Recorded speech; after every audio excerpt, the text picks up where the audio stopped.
Hola a todos y a todas. Mi nombre es Andrea Romero y en el día de hoy me gustaría presentaros este pequeño proyecto que tiene por título Autismo en un aula de educación infantil, construyendo la inclusión juntos. A lo largo de la presentación abordaré los siguientes puntos. Me gustaría empezar destacando que la inclusión educativa promueve la participación y el aprendizaje de todos los niños y niñas, independientemente de sus características o experiencias. La presencia de un alumno con necesidades educativas especiales supone un desafío enriquecedor y una oportunidad de aprendizaje colectivo. Asimismo, se entiende la diversidad como la presencia de diferencias que configuran formas únicas de ser, pensar y aprender. La inclusión implica, entonces, ofrecer equidad a esas diferencias. No debemos tratar de homogeneizar a todo el alumnado, sino aprovechar que cada niño y niña es un ser único y diferente. La inclusión no implica ser uno más en igualdad de condiciones, sino en igualdad de oportunidades. En relación a nuestro marco teórico, debemos destacar que habitualmente las palabras integrar e incluir se utilizan como sinónimos, pero debemos tener en cuenta que difieren, ¿vale? Tenemos características diferentes en uno y otro. La integración, por un lado, implica esa presencia física en el aula, pero sin realizar modificaciones, mientras que la inclusión implica una participación activa y significativa de todo el alumnado. En esta ya transformamos el entorno. La integración se incorporan apoyos y adaptaciones para que el alumno se adapte al aula ordinaria. Es el alumno el que se adapta al entorno, mientras que en la inclusión el propio aula, la metodología y el currículo es el que se adapta a la diversidad del aula. En la integración se centra en las dificultades del alumnado, mientras que la inclusión se centra en las fortalezas y las oportunidades de aprendizaje que aporta esa diversidad. La integración busca normalizar al alumnado con necesidades específicas dentro del grupo, mientras que la inclusión valora positivamente las diferencias como una fuente de enriquecimiento. La responsabilidad en la integración recae en los especialistas o en los docentes de apoyo, mientras que en la inclusión esa responsabilidad es compartida por todo el equipo docente, las familias y el propio alumnado. En la integración el objetivo es integrar al alumnado en el sistema escolar, simplemente que esté en el aula. Es como darle un espacio. ¿Vale? Podemos decir que ese alumnado ya está en un colegio, mientras que la inclusión quiere transformar el sistema educativo para que sea accesible e inclusivo para todos. La integración lo único que quiere conseguir es corregir esas carencias, mientras que la inclusión quiere reconocer y eliminar las barreras existentes.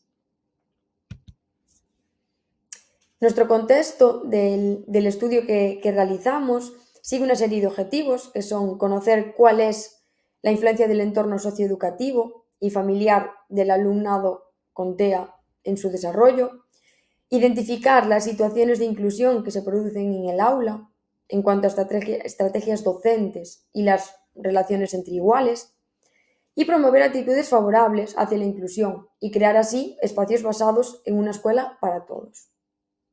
Los participantes de nuestro estudio se basan en una metodología de investigación-acción desarrollada en un aula de cuarto de educación infantil. El alumnado tiene 3 años. Se realizó con un grupo de 14 alumnos y alumnas y uno de ellos con diagnóstico de trastorno del espectro autista. Los participantes fueron la tutora del aula, la maestra de audición y lenguaje y la familia del propio alumno.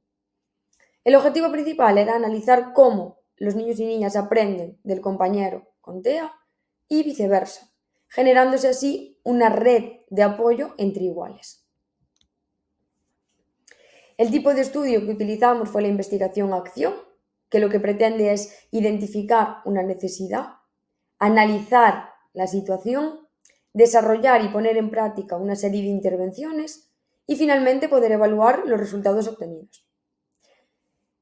Este método, este estudio se realizó durante 4 meses en el propio aula de educación infantil y se utilizaron instrumentos como el análisis documental, con los informes médicos y académicos proporcionados por el Departamento de Orientación, las entrevistas a las docentes y a la familia, un registro observacional mediante un diario de situaciones inclusivas, notas de campo y propuestas de intervención didáctica. El análisis de datos se llevó a cabo mediante un análisis de contenido temático, mediante un sistema de categorías y códigos, creado inductivamente.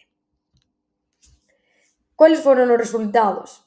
Pues en la influencia del entorno socioeducativo y familiar, destacar la gran importancia de la coordinación que hay entre la escuela y la familia, sobre todo al trabajar con alumnado con necesidades, la participación activa en el aula y la aceptación por parte de sus iguales. Estrategias efectivas, pues unas rutinas estructuradas, utilizar apoyos visuales y adaptar las actividades. Y se notó un progreso notable en la comprensión verbal, en la interacción y en la autonomía. En las prácticas inclusivas, destacar el diario de situaciones inclusivas, donde los resultados más significativos fueron el clima emocional positivo que hay en el aula, basado en la empatía y la cooperación, el apoyo entre iguales, acompañamiento, respeto de ritmos, colaboración en tareas, estrategias docentes centradas en el trabajo cooperativo y la diversidad como valor, y no se diferencia explícitamente el alumnado con TEA, fomentando una aceptación natural. Aquí podéis ver una serie de imágenes en las que el alumno con TEA interacciona de forma natural con el resto del alumnado y el resto del alumnado interacciona con el alumno con TEA de forma completamente natural. La propuesta didáctica, una escuela para todos. Realizamos actividades basadas en la lectura de cuentos, asambleas y dinámicas cooperativas. Reflexionamos sobre las diferencias individuales desde un enfoque positivo.